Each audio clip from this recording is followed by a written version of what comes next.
সত্যি মা,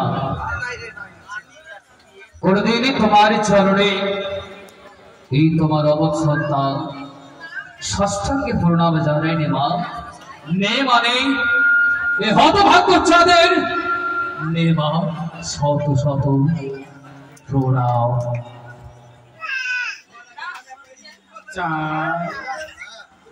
মাগো তোমাকে করলাম আজ আমি ধরাধামে পূজিত, দিলাম তোমাকে দেবীর স্বীকৃতি। মা তুমি কি হতভাগ্য চাঁদের পুষ্প জল পেয়ে সন্তুষ্ট হয়েছে? আজ আমি তোমার এই পুজোর জন্য আমি বসেছিলাম, আজ তুমি আমায় পুজো করেছো। সত্যি